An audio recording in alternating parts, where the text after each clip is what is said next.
hari Natal bagi saudara-saudara sekalian. Tuhan kiranya memberkati saudara pada hari yang berbahagia ini, di mana Tuhan Yesus telah lahir dalam hati kita masing-masing. Itulah yang paling penting. Dan Tuhan Yesus yang lahir dalam hati kita pasti mengubahkan seluruh hidup kita. Dari itu pada hari Natal kita penuh dengan sukacita, penuh dengan ucapan syukur kepada Tuhan. Kita mengingat bagaimana besar kasih karunia Tuhan. 2000 tahun yang lalu dia turun ke dunia ini, rela menjadi manusia untuk memikul dosa manusia, untuk menebus manusia yang berdosa, manusia yang seharusnya masuk neraka, hukumannya kekal. Tetapi karena penebusan Tuhan Yesus, kita beroleh hidup yang kekal. Sungguh luar biasa pertolongan Tuhan, luar biasa anugerah Tuhan. Oleh sebab itu pada hari Natal, saudara kita semua bersukacita dan bersyukur kepada Tuhan. Dan kita mengucapkan selamat hari Natal kepada semua saudara-saudara kita yang lain. Saya percaya tadi pagi banyak yang sibuk telepon. Kami juga menelepon saudara-saudara kami yang di Jawa, saudaraku, mengucapkan selamat hari Natal. Dan mereka semalam keadaan baik-baik. Dan mereka juga mengucapkan selamat hari Natal kepada kita di sini. Tuhan memberkati saudara sekalian. Biarlah damai Natal memenuhkan kita pada hari ini dan seterusnya. Damai Natal, karena Tuhan Yesus pembawa damai. Biarlah kita juga, saudaraku, menjadi pembawa damai. Kalau pada tahun-tahun yang lalu kita belum menjadi pembawa damai, pada penghujung tahun ini dan pada tahun-tahun yang akan datang, biarlah kedatangan kita kemana saja kita pergi, kita membawa damai. Kita membawa damai. Puji Tuhan, saudaraku. Kita bukan hanya membawa damai kepada anak-anak Tuhan orang Kristen saja, kita juga membawa damai, saudaraku, pada orang dunia ini.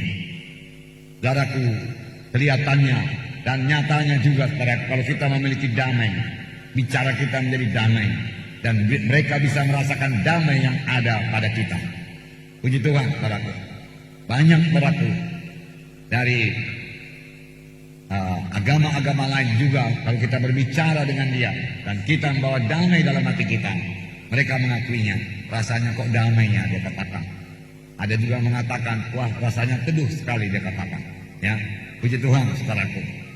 Belakangan ini, saudaraku, ya, di luaran kita dengar, saudaraku, mari kita menciptakan suasana sejuk, dia katakan, dan nyaman di antara umat beragama.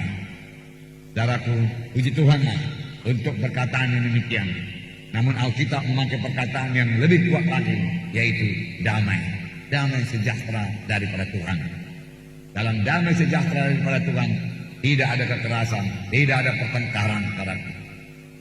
Bahkan, saudaraku, tidak ada kritik, saudaraku. Luar biasa damai sejahtera daripada Tuhan. Biarlah ini menjadi milik kita. Karena untuk itulah salah satu berkat Tuhan pada waktu dia datang ke dunia ini. Bahkan damai Tuhan ini rupanya banyak sekali ditekankan dalam kedatangan Tuhan Yesus lahir ke dunia ini. Di dalam Lukas 1, 78-79 ini mengenai nubuat Imam Zakaria. Kalau tahu Imam Zakaria ini adalah seorang imam pada waktu kelahiran Tuhan Yesus. Dia adalah orang tua daripada Yohanes Pembaptis. Nama istrinya Elisabeth, dan Elisabeth ini mandul. Tetapi pada waktu dia melayani Tuhan dalam bait Allah, tiba-tiba Tuhan berkata kepadanya, engkau akan beroleh seorang anak, dan namakanlah dia Yohanes Pembaptis. Yohanes Pembaptis. Kemudian dia bernubuat pada waktu kelahiran Yohanes Pembaptis. Namun saya yakin nubuat ini tertuju kepada Tuhan Yesus. Saya membacakan nubuatnya, apakah yang dikatakannya mengenai Tuhan Yesus. Di dalam Lukas 1, 78-79. Oleh rahmat dan belas kasihan dari Allah kita, dengan mana ia akan melawat kita, surya pagi dari tempat yang tinggi, untuk menyinari mereka yang diam dalam kegelapan dan dalam naungan maut, untuk mengarahkan kaki kita pada jalan damai sejahtera. Kelahiran Yesus dikatakan oleh rahmat belas kasihan dari Allah kita, dengan mana ia melawat kita. Tuhan melawat manusia. Surya pagi terbit di tempat yang tinggi, yang membawa terang, yang menyinari mereka yang dalam kegelapan. Kalau kita mengaku, tentunya kita harus mengaku, sebelum kita menerima sebagai Tuhan dan Juru Selamat kita, kita hidup dalam kegelapan. Tetapi surya kebenaran, sinar kasih karunia Tuhan menerangi kita, yang membukakan mata rohani kita, sehingga kita boleh mengenal bahwa dalam Yesus ada keselamatan. Lalu kita masuk dalam terang Tuhan, dan firman Tuhan berkata, Dia mengarahkan kaki kita pada jalan damai sejahtera. Jalan damai sejahtera. Dan pada waktu kelahiran Tuhan Yesus dalam Lukas 2 pasal berikutnya, apakah nyanyian daripada tentara sorga yang menyertai malaikat-malaikat, nyanyiannya yaitu mengenai damai di bumi. Kedatangan Tuhan Yesus memberikan damai di bumi. Boleh jadi pada waktu itu juga banyak kerusuhan, banyak peperangan, banyak pertengkaran, banyak kebencian. Karena pada waktu itu bangsa Israel masih dijajah oleh bangsa Roma. Tentunya mereka mau merdeka. Dan lalu dalam keadaan demikian selalu terjadi pertentangan, kebencian, dalam perbedaan pendapat, apalagi konflik-konflik politik, saudaraku, yang bisa menjadi keras. Dan memang itu terjadi. Tetapi kedatangan Tuhan Yesus, saudaraku, membawa damai. Sini dikatakan ayat 13, dan tiba-tiba tampaklah bersama-sama dengan malaikat itu sejumlah besar bala tentara sorga yang memuji Allah, katanya. Kemuliaan bagi Allah di tempat yang maha tinggi, dan damai sejahtera di bumi di antara manusia yang berkenan kepadanya. Cara rupanya bala tentara sorga rupanya suka memuji Allah, suka menyembah Tuhan. Biarlah kita anak-anaknya juga menjadi suka memuji Tuhan, memuji Tuhan, menyembah Tuhan. Hari-hari kebaktianlah hari-hari untuk memuji Tuhan, hari-hari untuk menyembah Tuhan, bukan hari untuk mendengarkan firman Tuhan saja. Tetapi hari Minggu dan hari-hari kebaktian kita yang lain adalah satu kesempatan di mana kita bersama-sama sebagai anggota tubuh Kristus mengangkat suara kita untuk memuji Tuhan, membesarkan Tuhan, memuliakan Tuhan, karena Dia layak untuk dipuji. Dan Dia memang minta kita memuji Dia, saudaraku. Ini dikatakan nyanyiannya kemuliaan bagi Tuhan tempat yang maha tinggi, kehormatan bagi Tuhan tempat yang maha tinggi, segala kemuliaan bagi Tuhan saja, puji Tuhan, dan damai sejahtera di bumi di antara manusia yang berkenan kepadanya. 700 tahun kira-kira sebelum Tuhan Yesus lahir, Nabi Yesaya telah menubuatkan mengenai kelahiran Tuhan Yesus dengan pimpinan Roh Kudus. Dia katakan bahwasanya kelahiran Tuhan membawa damai dan sejahtera. Dialah Raja Damai. Yesaya 9 ayat 6. Ini saya membacakan. Sebab seorang anak telah lahir untuk kita, seorang putra diberikan untuk kita. Lambang pemerintahan ada di atas bahunya, dan namanya disebutkan orang penasehat ajaib, Allah yang perkasa, Bapa yang kekal, Raja Damai. Salah satu nama yang diberikan Tuhan kepada Tuhan Yesus yaitu Raja Damai. Tidak ada yang lebih damai daripada Tuhan Yesus. Dialah Raja Damai yang memberikan damai, Raja Damai yang mengalirkan damai dalam hati kita, Raja Damai yang mengubahkan hati kita dari hati yang suka melawan, suka berontak, suka bertengkar, menjadi hati yang penuh dengan damai. Dan itu kan terpancar dari wajah saudara. Kalau saudara memiliki damai, mesti terpancar dari wajah saudara, dari kata-kata saudara. Damai Tuhan, damai Tuhan. Memang di sini juga dia dikatakan penasehat ajaib, penasehat. Nasihat yang paling baik adalah dari Tuhan Yesus, saudaraku. Tadi malam ada film mengenai Jesus of Nazareth. Saya bersyukur kepada Tuhan, pada bulan-bulan terakhir ini saja sudah 2 kali di TV itu diputar, saudaraku. Dan dalam film Jesus of Nazareth itu, saudaraku, hampir semua pun yang diucapkan dalam film itu, yang diucapkan Tuhan adalah ayat demi ayat, saudaraku. Jadi kita bersyukur kepada Tuhan. Saya pikir tadi malam, saudaraku, melalui TV itu telah disebarkan lebih kurang 200 sampai 300 ayat kepada begitu jutaan penduduk Indonesia yang mendengarkan siaran tersebut. Dan ini tentu membawa berkat, saudara. Dan jelas-jelas diterangkan jalan keselamatan. Dan pada akhir film itu diminta supaya jiwa-jiwa membuka hatinya dan menyerahkan dirinya kepada Tuhan Yesus dan memberikan Tuhan Yesus berdiam dalam hatinya untuk menerima keselamatan yang kekal. Puji Tuhanlah, saudara. Di dalam negara kita yang dilanda krisis seperti ini, saudaraku, ya, masih bisa diputar film yang begitu jelas mengenai keselamatan jiwa, film yang begitu ratusan ayat-ayat, saudaraku, diucapkan dengan jelas, saudaraku, yang pasti membawa berkat, saudaraku. Saya melihat, saudaraku, bahwasanya film itu, saudaraku, tidak sama dengan film-film yang lain. Itu film yang sangat istimewa. dan sangat membawa berkat, saudaraku. Kebanyakan film-film sekarang, film kekerasan, film penipuan, saudaraku, film kesedihan, film kehancuran, film tragis, saudaraku. Tetapi itu lain, film, saudaraku, Jesus of Nazareth adalah film yang bawa berkat, film yang menaburkan begitu banyak firman Tuhan. Saya percaya itu film, waktu pembuatan film itu Roh Kudus memimpinkan, saudaraku, sutradaranya, semua pelakon-pelakonnya, artis-artisnya, saudara, dan bawa berkat. Saya percaya banyak orang mencucurkan air mata waktu menonton film ini, saudara. Dan film itu masih bisa didapat, saudara. Di video-video rental, saudara bisa dapat film Jesus of Nazareth. Saudara, ambillah, saudara, dan putarlah, saudara, dan video, saudara. Saudara akan menerima berkat. Anak-anak akan menerima berkat dari menonton berkali-kali. Firman Tuhan, ayat demi ayat ditaburkan melalui film itu, saudara. Luar biasa. Tidak ada film yang seperti itu, saudara. Dahulu ada cerita-cerita Vincent and Delilah, saudaraku, Ben Hur, saudaraku, tetapi tidak sama dengan ini. Ini betul-betul jalan keselamatan, saudaraku, dan betul-betul membawa jiwa-jiwa kepada hidup yang kekal.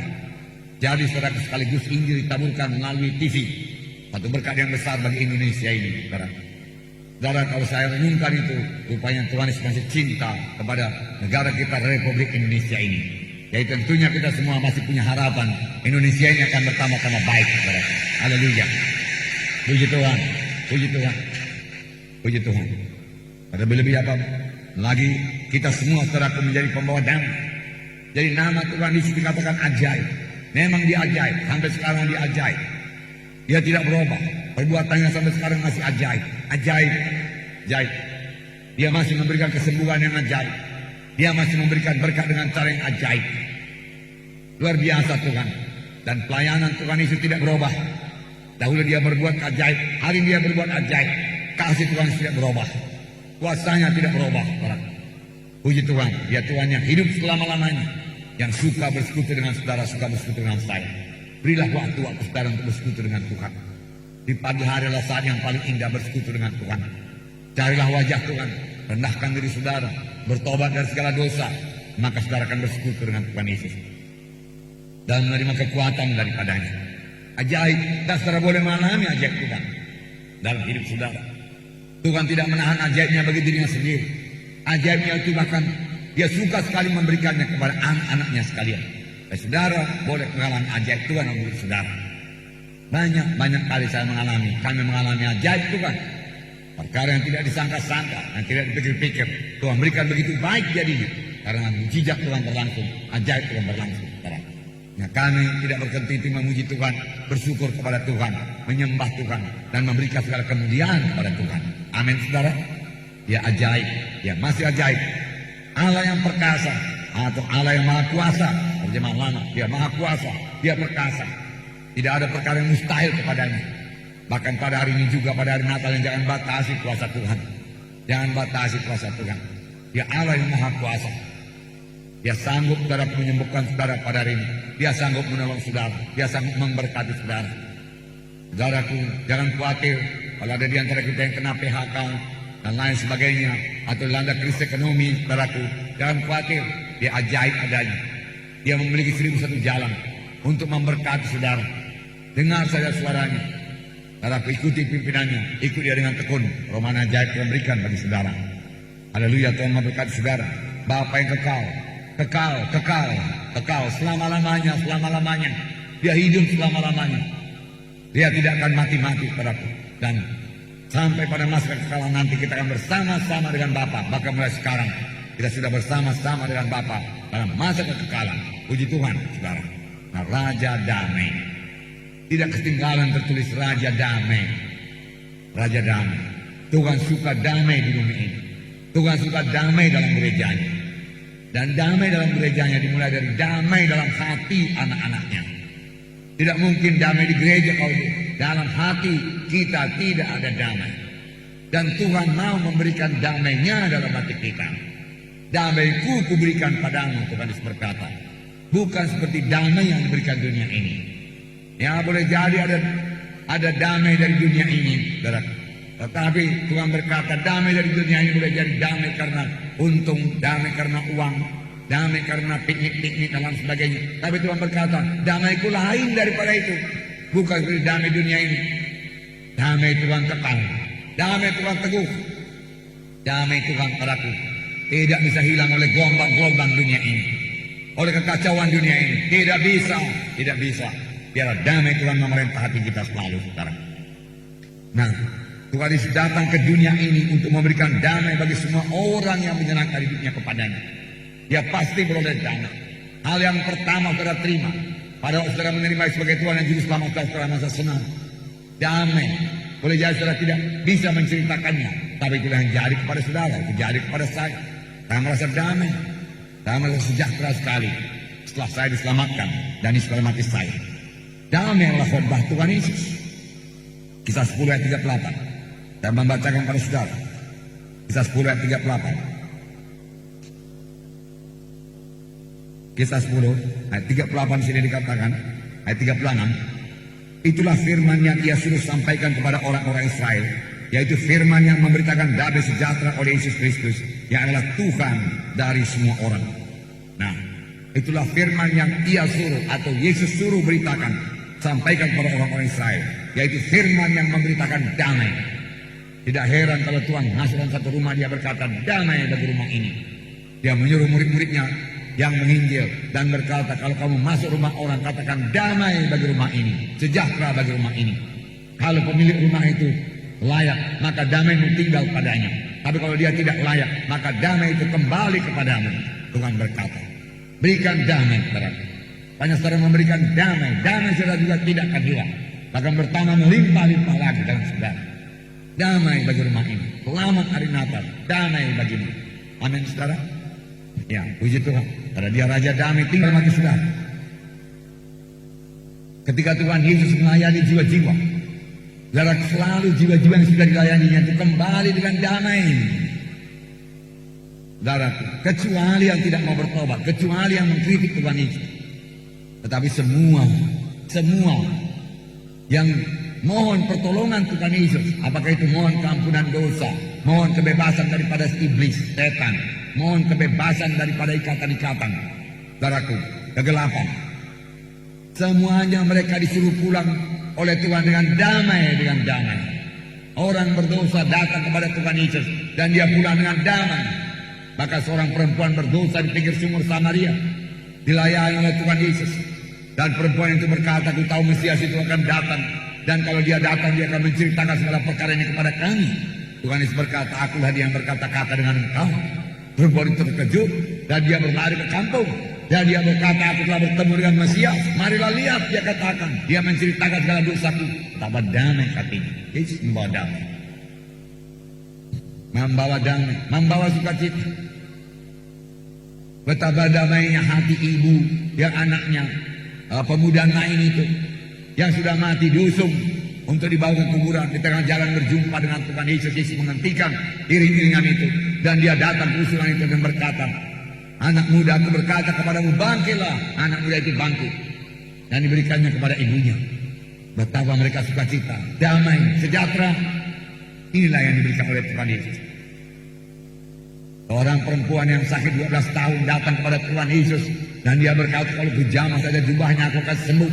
12 tahun menderita, 12 tahun sengsara, 12 tahun dalam kekhawatiran, 12 tahun dalam ketakutan, 12 tahun disingkirkan orang.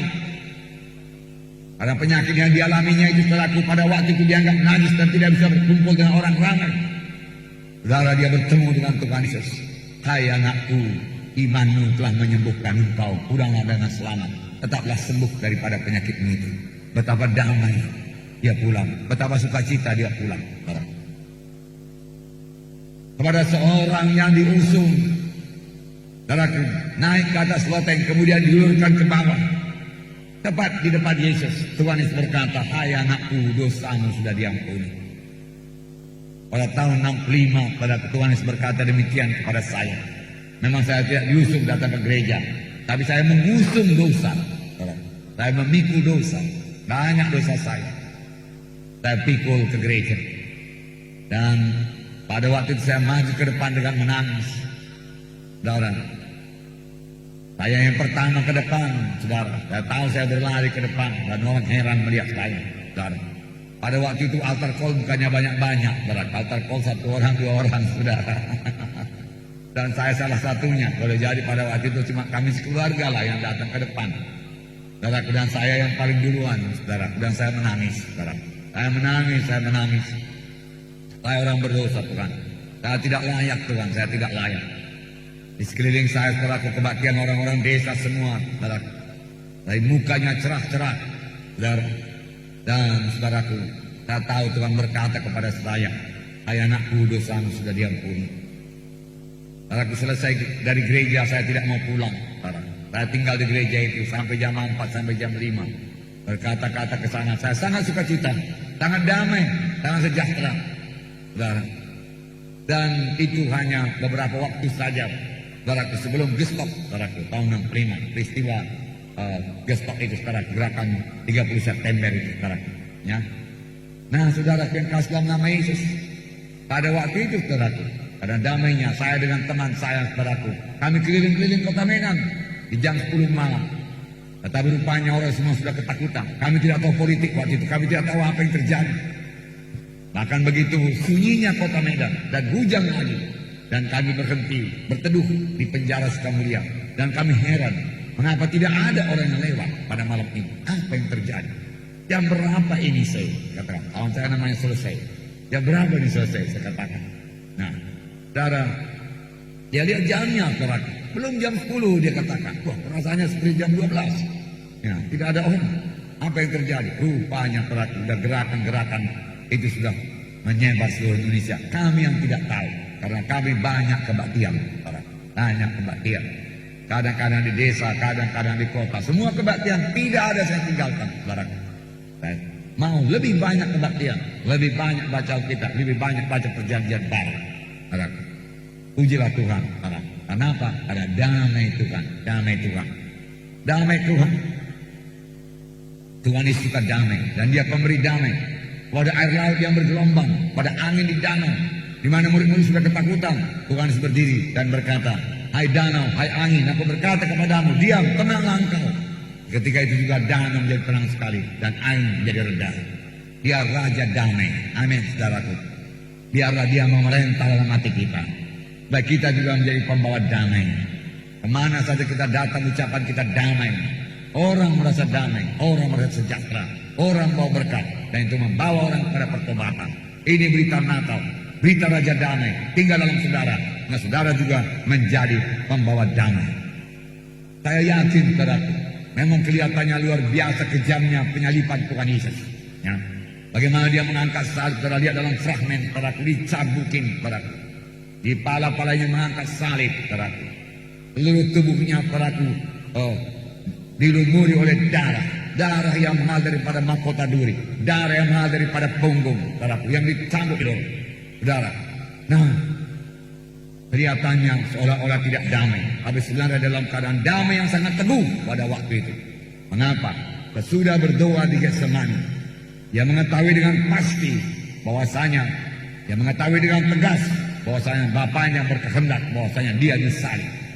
Setelah dengan pasti Dia mengetahui kehendak Bapaknya bahwasanya Dia harus disalib, dengan tenang Dia menghadapi salib. Dia berkata kepadaku di dalam Markus 14 ayat 42, apakah katanya kepada murid-murid setelah selesai dia berdoa, dia tahu orang yang menangkapnya itu sudah dekat, sudah datang pun, dan dia berkata dalam Markus 14 ayat 42, Markus 14 ayat 42, sini dikatakan, bangunlah, marilah kita pergi, Dia yang menyerahkan aku sudah dekat. Waktu Ia masih berbicara, muncullah Judas, salah seorang dari ke-12 murid itu, bersama-sama dengan dia serombongan orang yang membawa pedang dan pentung, disuruh oleh imam-imam kepala, ahli Taurat dan tua-tua. Saudara yang kekasih dalam nama Yesus, bangunlah, dia katakan, mari kita pergi, bukan pergi untuk lari, pergi mendapatkan orang yang menangkap Dia. Dia yang menyerahkan aku sudah dekat. Dia dengan tenang berdiri. Hanya Petrus yang tidak tenang. Petrus mencabut pedangnya dan memarah hamba imam besar. Tetapi Tuhan Yesus berkata, hai Petrus, sanggupkan pedangmu. Apakah engkau pikir aku tidak dapat memanggil sekarang ini juga 12 legion tentara malaikat untuk membebaskan kita? Tapi kalau aku berbuat demikian, aku tidak jadi menebus dosa manusia. Aku harus menebus dosa manusia. Aku tahu itu kehendak Bapakku. Dengan damai pelaku dia hadapi segala cobaan. Dia hadapi segala macam kekerasan. Dia hadapi pukulan-pukulan demi pukulan. Dia hadapi, dia dihinakan. Dia hadapi tuduhan-tuduhan palsu. Dengan damai Tuhan dalam dia, damai yang begitu teguh. Dia tidak melawan. Dia tahu itu kehendak Bapaknya. Sampai dia mengangkat salib dari Yerusalem ke Golgota. Tetapi sebelum itu dia dibawa kepada Pilatus. Pilatus heran. Dalam Matius 27 ayat 14 dikatakan. Matius 27 ayat 14. Sini dikatakan. Matius 27 ayat 14. Sini dikatakan. Ayat 13 dan 14. Maka kata Pilatus kepadanya, tidakkah engkau dengar betapa banyaknya tuduhan saksi-saksi ini terhadap engkau? Tetapi ia tidak menjawab suatu kata pun. Sehingga wali negeri itu sangat heran. Banyak tuduhan-tuduhan palsu dilontarkan kepada Tuhan Yesus. Tapi Tuhan Yesus sedikit pun tidak menjawab. Sehingga Pilatus heran. Dan dia berkata, tidakkah engkau dengar begitu banyak tuduhan-tuduhan yang disampaikan kepadamu? Mengapa engkau tidak menjawab apa-apa? Biasanya orang yang dituduh, apalagi tuduhan palsu, dia berontak, dia membela dirinya, dia balas. Tapi Yesus tidak berbuat demikian. Damai Tuhan memenuhkan hatinya. Dia sudah tahu pasti bahwasanya dia harus disalib untuk keselamatan manusia. Maka dia tidak perlu menjawab itu semuanya. Damai Tuhan sudah menguasai hatinya. Dia mengangkat salib dengan damai. Dengan damai. Pada waktu perempuan-perempuan Yerusalem menangisi dia mengatakan, hai perempuan, tangislah dirimu sendiri. Dan dia berjalan terus menuju salib. Dia tidak mundur dari salib. Dia tahu apa yang terjadi di salib. Tangannya akan dipaku, kaki dipaku. Dia akan mati di kayu salib. Mati dengan hukuman yang paling hina. Tetapi damai Tuhan memenuhkan hatinya. Saudara, hanya sedikit saudaraku di akhir hayatnya dia berteriak, Bapa, Bapa, mengapa engkau tinggalkan aku? Di situ saja dia berteriak, mengapa kita berpisah? Apakah kita harus berpisah? Memang pun Yesus sebenarnya tahu dia harus berpisah karena dia penuh dengan dosa manusia. Tapi akhirnya dengan damai, dengan teguh dia berkata, Bapa, dalam tanganmu kuserahkan nyawaku. Lalu dia mati di kayu salib. Dengan tenang, dengan damai. Bukan dengan ketakutan. Bukan. Dan dia mengalahkan maut. Hari Paskah saudaraku tiba. Dan dia bangkit daripada kematian. Dia mengalahkan maut. Dan dia datang menjumpai murid-muridnya. Betapa besar kasih Tuhan kepada murid-muridnya. Benar seperti dikatakan Yohanes 13 ayat 1 itu. Dan Yesus mengasihi mereka itu sampai kepada kesudahannya. Tuhan tidak pernah menyesal atas panggilannya. Tuhan tidak pernah menyesal atas pilihannya kepada saudara. Dia berkata, saya banyak kekurangan, saya pun banyak kekurangan, saya pun banyak berbuat kesalahan. Tetapi Tuhan mengampuni, Tuhan tidak pernah menyesal. Dia memanggil saya menjadi hambanya. Tuhan tidak menyesal memanggil saudara jadi pelantainya atau hambanya kelak. Tuhan yang tahu dan saudara yang tahu. Dan Tuhan akan memimpin saudara sampai kepada maksud Tuhan. Hanya saudara menyerahkan seluruh hidup saudara kepada Tuhan. Indah saudaraku dalam pekerjaan Tuhan ini, saudara. Dan apakah berita Tuhan Yesus setelah dia bangkit daripada kematian? Dalam Yohanes 20 ayat 19 ini dikatakan. Yohanes 20 ayat 19 sampai 22. Saya membacakan pada saudara. Ketika hari sudah malam, pada hari pertama minggu itu berkumpullah murid-murid Yesus di satu tempat dengan pintu-pintu yang terkunci karena mereka takut kepada orang-orang Yahudi. Pada waktu itu datanglah Yesus dan berdiri di tengah-tengah mereka dan berkata, damai sejahtera bagi kami. Rupanya Tuhan suka sekali memberikan damai sejahtera. Damai sejahtera bagi kami. Damai sejahtera bagi kami. Boleh jadi murid-murid sini ketakutan dia katakan. Dalam sini dikatakan di suatu tempat dengan pintu-pintu yang terkunci karena mereka takut kepada orang-orang Yahudi. Apakah yang pertama diberikan oleh Tuhan Yesus? Damai sejahtera bagi kami. Tidak perlu kamu takut, tidak perlu kamu khawatir, tidak perlu kamu panik. Damai sejahtera bagi kamu. Luar biasa. Kemudian, dan sesudah berkata demikian, ia menunjukkan tangannya dan lambungnya kepada mereka. Murid-murid itu bersuka cita ketika mereka melihat Yesus, melihat Tuhan. Maka kata Yesus sekali lagi, damai sejahtera bagi kamu. Sama seperti Bapa mengutus aku, demikian sekarang aku mengutus kamu. Puji Tuhan. Sekali lagi Tuhan berkata, damai sejahtera bagi kamu. Bebaslah daripada ketakutanmu itu. Aku mau mengganti ketakutan dalam hatimu, khawatir dalam hatimu dengan damai sejahtera. Terimalah damai sejahteraku. Sama sebagaimana Bapa mengutus aku, demikian aku mengutus kamu. Wah, luar biasa. Saya suka sekali ayat ini, saudara. Ya. Sama sebagaimana Bapa mengutus aku mengutus kamu. Bagaimanakah Bapa mengutus Tuhan Yesus? Bapa mengutus Tuhan Yesus dengan segala kelengkapan dari sorga. Amin, saudara. Dengan kuasa yang luar biasa dari sorga, dengan urapan yang luar biasa. Nah, Tuhan berkata, Roh Kudus ada padaku, dia mengurapi aku, memberitakan kabar baik pada orang-orang miskin, pembebasan yang tertawan, kelepasan dari orang tertindas, penglihatan dari orang buta. Tahu rahmat Tuhan telah datang. Roh Kudus mengurapi dia. Saudaraku, demikian juga Tuhan mengutus saudara. Haleluya, saudaraku. Maju terus, saudaraku, maju terus. Saudaraku, seorang penginjil bukan daripada gereja kita, tetapi rupanya waktu kami ke Jogja dulu, saudaraku, dia bertemu dengan kami, dan dia pernah mengenal saya di kota Medan ini. Dia sudah menjadi hamba Tuhan di kota Jogja sana, saudara. Dia telepon tadi pagi, saudara, dan dia berkata, bagaimana kabar Pak, semuanya bagus. Dia katakan semuanya bagus, berkati Tuhan, damai sejahtera Tuhan menemukan kami. Nah, demikian juga hendaknya bagi kamu sekalian, bagaimana keadaan di situ baik. Kami baru dari daerah Dayak, dikatakan Kalimantan. Pak, dia katakan banyak suku Dayak sekarang mau menerima Tuhan Yesus. Hanya kami nggak ada tenaga, dia katakan. Saya sendiri yang pendeta di sini. Kalau Bapak ada penginjil, kita bisa sama-sama pergi ke sana, dia katakan. Saudaraku, betapa dia bersemangat. Saya tanya anggotanya berapa waktu itu, dia katakan 100 lebih saja anggotanya. Dengan anggota 100 lebih pun, saudaraku, dia sudah menginjil sampai ke Pontianak sana.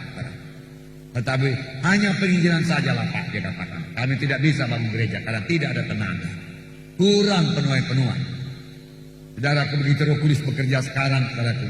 Ya, suku-suku Dayak sana terbuka. Dan barangkali saudara belum pernah jumpa suku Dayak. Kami sudah pernah, walaupun jumpanya di Kuala Lumpur. Karena itu Dayak dari Sarawak sana. Saya pikir sama saja, saudaraku. Saudara, mereka wajahnya sama seperti kita, saudara. Ya. Sayurnya bersama seperti kita, saudara. Dan saudaraku, mereka begitu polos-polos, saudaraku. Bahkan waktu itu kami kebaktian di barak-barak militer. Dan 2 orang di antara mereka yang militer adanya, bekerja pada antara kerajaan Malaysia lah kita katakan. Menyerahkan diri dia buat Tuhan. Maju ke depan, saudaraku. Kalau sekiranya saya katakan waktu itu, sudahlah berhentilah kamu jadi militer ini. Masuklah jadi tentara sorga. Saya percaya dia mau. Tapi kami sendiri mengatakan, tunggulah, nanti Tuhan buka jalan. Begitulah spontannya mereka menyerahkan dirinya kepada Tuhan. Kami meletakkan tangan pada atas mereka. Dan beberapa yang lain, Roh Kudus bekerja dan mereka selain in the spirit, mereka tergeletak.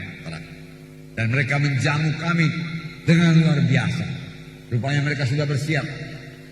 Dia mendengar kedatangan kami. Wah, segala macam saudaraku disediakan. Daun ubi pun banyak, saudaraku. Siput pun banyak. Siput itu, saudaraku, bukan siput makanan laut. Siput yang siput kita di sini, saudaraku. Yang ekornya dipotong demikian, kemudian bisa cuk-cuk itu, saudaraku. Wah, saudara. Sambalnya serupa dengan kita, saudara. Ya, boleh jadi dulu beberapa orang suku Batak, saudaraku, melawat ke sana dan jadi orang Dayak, saudaraku.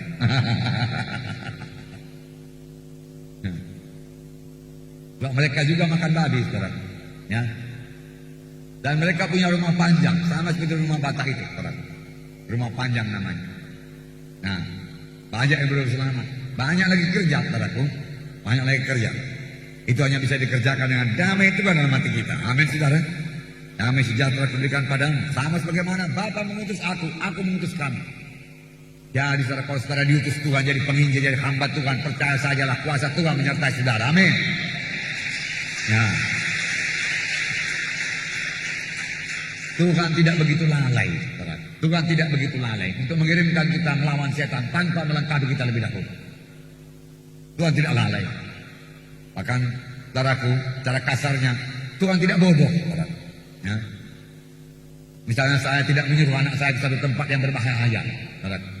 Ya. tanpa melengkapi dia lebih dahulu. Tidak, saudara. Dan lengkapi dia lebih dahulu. Amin, saudara. Ya, demikian Tuhan. Demikian. Sama sebagaimana Bapa mengutus Yesus. Demikian Yesus mengutus saudara. Yesus mengutus saya. Pada dunia yang gelap ini. Dunia yang frustrasi. Dunia yang stres. Dunia yang kacau balau, saudara. Dunia yang stres. Saudara bisa rasakan kalau saudara keluar ke jalan sana. Atau masuk ke pasar-pasar itu, saudaraku. Ya. Saudara lihat jumpa orang-orang stres. Supir-supir yang stres. Pegawai-pegawai yang stres. Buru-buru yang stres. Perlu sekali damai itu, Pak. Dan damai itu ada pada Yesus. Dan karena Yesus adalah mati saudara, maka saudara juga memiliki damai Tuhan. Amin. Puji Tuhan, peliharalah damai Tuhan itu. Oleh sebab itu pada hari Natal ini biarlah kita menjadi pembawa damai. Tuhan Yesus menghendaki kita menjadi pembawa damai. Sanggupkah kita menjadi pembawa damai? Saudara, Tuhan Yesus waktu dia di dunia ini dia sama seperti manusia. Dia telah menanggalkan kemuliaannya. Dia dilengkapi dengan Roh Kudus. Dia dipenuhi dengan Roh Kudus, diurapi oleh Roh Kudus. Dan dia melakukan tanda jasa dan mujizat. Filipi pasal 2 mengatakan bahwasanya dia mengosongkan dirinya. Dia menjadi sama seperti manusia.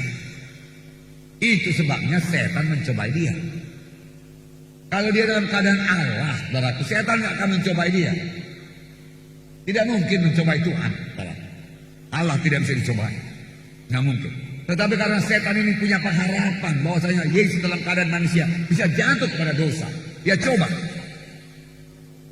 Jika engkau anak Allah, jadikanlah batu-batu menjadi roti. Ada tersurat bukan dari manusia, bukan dari roti saja manusia dapat hidup. Jika engkau anak Allah, jatuhkanlah dirimu ke bawah. Karena ada tersurat dia akan mengutus malaikatnya supaya menantang kakimu, supaya tidak terangkut pada batu. Tuhan Yesus berkata, ada tersurat, jangan coba Allah Tuhan. Jikalau engkau anak, semua ini kuberikan kepadamu, bersembahlah aku. Ada tersurat, Allah Tuhanmu saja yang patut engkau sembah. Dan iblis mundur daripadanya. Iblis mencobai Tuhan Yesus, setan mencobai Tuhan Yesus. Karena dia dalam keadaan tubuh manusia. Filipi pasal 2 ayat 7. Melainkan telah mengosongkan dirinya sendiri dan mengambil rupa seorang hamba dan menjadi sama dengan manusia. Menjadi sama dengan manusia. Yesus menjadi sama dengan manusia. Dia merasa lapar. Kalau dia dalam keadaan Allah, dia tidak lapar-lapar. Kalau dia dalam keadaan Allah, dia tidak capek-capek. Kalau dia dalam keadaan Allah, dia tidak perlu tidur. Nggak perlu. Allah adanya. Tapi dia dalam keadaan manusia. Sama seperti manusia. Dan dalam keadaan sebagai manusia, ia telah merendahkan diri dan taat sampai mati, bahkan mati di kayu salib. Itulah sebabnya Allah sangat meninggikan dia dan mengaruniakan kepada nama di atas segala nama. Pada dalam nama Yesus bertekuk lutut segala yang ada di langit dan yang ada di atas bumi dan ada di bawah bumi, dan segala lidah mengaku Yesus Kristus adalah Tuhan bagi kemuliaan Allah Bapa. Luar biasa, saudaraku. Tetapi dia sanggup menjadi pembawa damai. Oleh sebab itu, saudaraku, kita juga harus sanggup, saudaraku, menjadi pembawa damai. Terlebih-lebih Roh Kudus yang memenuhkan kembali sama dengan Roh Kudus yang memenuhkan kita. Dan firman Tuhan berkata, buah Roh Kudus yaitu kasih, sukacita, damai sejahtera. Damai sejahtera memenuhkan kita. Amin, saudaraku. Itu buah Roh Kudus. Panjang saudara penuh dengan Roh Kudus, maka damai sejahtera memenuhkan saudara. Jangan mau diganggu oleh kemarahan saudara, emosi saudara. Jangan biarkan itu mengganggu damai sejahtera Tuhan. Saudaraku, jangan. Saudara, ini berarti segala pertengkaran dalam hati kita boleh diganti dengan damai Tuhan. Segala perselisihan dalam hati kita boleh kita ganti, kita mohon kepada Tuhan, gantikan dengan damai Tuhan. Segala perkelahian, sikap balas dendam, sikap kemarahan, saudaraku, pemberontakan, bisa kita mohon kepada Tuhan, gantikan dengan damai-Mu Tuhan. Gantikan dengan damai-Mu. Bahkan stres, frustrasi bisa diganti dengan damai Tuhan. Mengapa orang stres? Karena tidak memiliki damai Tuhan. Tidak memiliki damai. Yesus bergerak dalam damai. Damai yang diberikan padamu. Damai yang diberikan padamu. Puji Tuhan. Jadi karena Tuhan sudah tinggal dalam hati kita, harusnya kita semua memiliki damai dan menjadi pembawa damai. Seperti ditulis dalam Filipi pasal 4 ayat 7. Ini dikatakan, damai sejahtera Allah yang melampaui segala akal akan memelihara hati dan pikiranmu dalam Kristus Yesus. Damai sejahtera Allah yang melampaui segala akal akan memelihara hati dan pikiranmu dalam Kristus Yesus. Luar biasa. Luar biasa. Damai sejahtera Allah. Damai sejahtera Allah yang memenuhi segala hati dan pikiranmu di dalam Kristus. Puji Tuhan.